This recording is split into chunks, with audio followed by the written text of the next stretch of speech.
In our previous Viewpoint, The History of the Marxist Theory, we discussed the ideologies of Karl Marx that eventually gave rise to the theory of communism, a flawed theory that supposes society as an economic class struggle.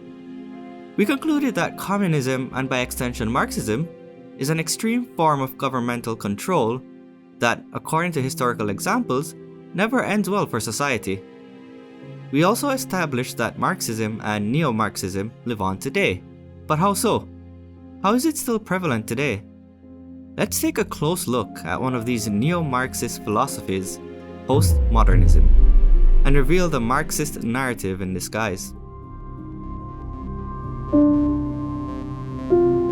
To understand how postmodernism originated, it is important to do a quick recap on the premise of Marxism. Karl Marx purported that all history was an economic struggle between different social classes.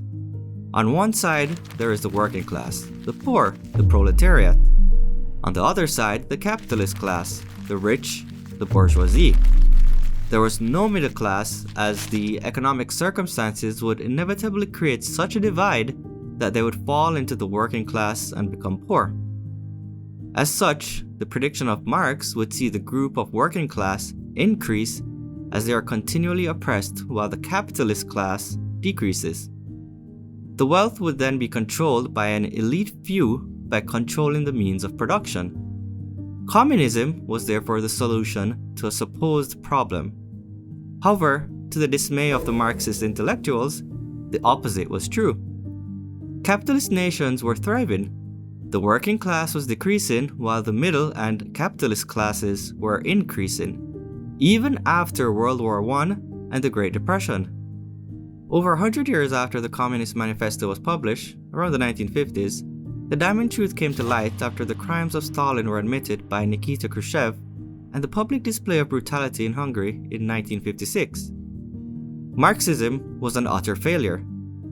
So the Marxist intellectuals at the time had the option to accept their failure and give up on their theory, or to modify it. And modify they did, bringing about the new left and the birth of postmodernism. Postmodernism, according to the Encyclopedia Britannica, is defined as a late 20th century movement characterized by broad skepticism, subjectivism, or relativism, a general suspicion of reason, and an acute sensitivity to the role of ideology in asserting and maintaining political and economic power.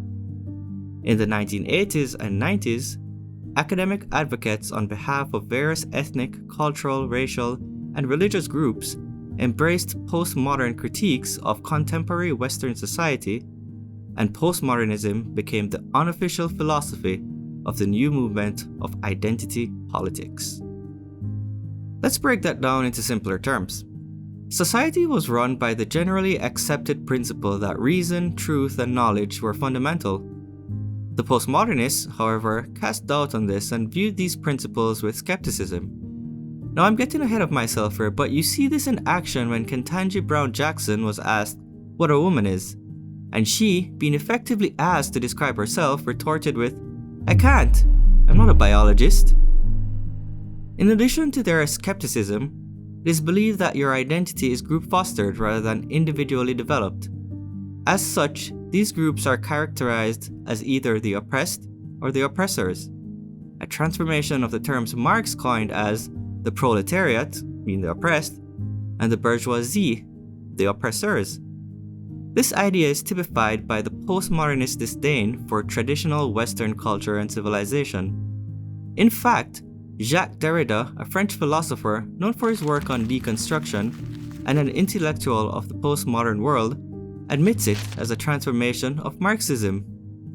He also describes the West as phallogocentric, the privileging of males in the creation of meaning, where the male-dominant structure in society was deemed as an oppressor. It is interesting, however, that when the term phallogocentric is broken down to individual terms, it is axiomatic of society today. Phallogocentric is a combination of three terms: phallo, logos, and centric. Phallo describes the masculine aspect of the term, and it is where we derive the word phallic, referring to the male genitalia. Logos, although it refers to God or the Word in the Bible, It is also the root word for logic and dialogue, and centric simply means these terms are the focus. In keeping with the notion of postmodernism, we see that reason, logic, and by extension the male dialogue are meaningless. This is self-evident in Western society today, as it has unknowingly embraced the postmodernist view. We see Canada issuing Bill C-6, which proposes conversion therapy as a criminal offence. Conversion therapy is defined as any practice, service, or treatment designed to change a person's sexual orientation to heterosexual, gender identity to cisgender, or gender expression to match the sex assigned at birth. A therapist, therefore, should practice affirmation therapy, confirming the confused individual's idea of their sexual identity, perhaps even affirming a fantasy. How can a therapist who probably met someone for the first time affirm anything without truly knowing the confusion of the individual? Now, as Jordan Peterson once tweeted, "It is not the task of therapists to affirm or to deny, but to explore in the service of truth, or else it's something radically other than therapy." Over in the United States, the recent Senate Judiciary Committee hearing on abortion access in July 2022 saw Berkeley's law professor Kiara Bridges immediately dismiss dialogue from Senator Josh Hawley as transphobic, resisting to give the biological definition of a woman, as he sought an answer to whether abortion was specific to women or not. This type of rhetoric is commonplace, as the divide between the oppressed and the oppressor is the first stance taken to reject any claim, even potentially against your own. There are many other examples to illustrate postmodernist thinking today. However, the evidence shows the ideologies of Marx still permeate our society. Although disguised in different terms, the fundamental aspects are still present: the oppressed versus the oppressor, and the need to change the hierarchical structure of society to facilitate the so-called oppressed are all around us.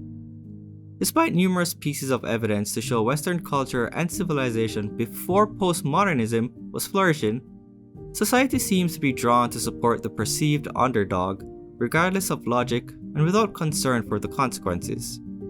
Don't be fooled by the postmodernist argument. It will only bring about the same result as Marxism: misery, pain, and suffering, along with the loss of individual freedom of action, expression, and even thought. If you liked this video, please like, comment, and subscribe. And for more content like this, please visit our website at tomorrowsworldviewpoint.org.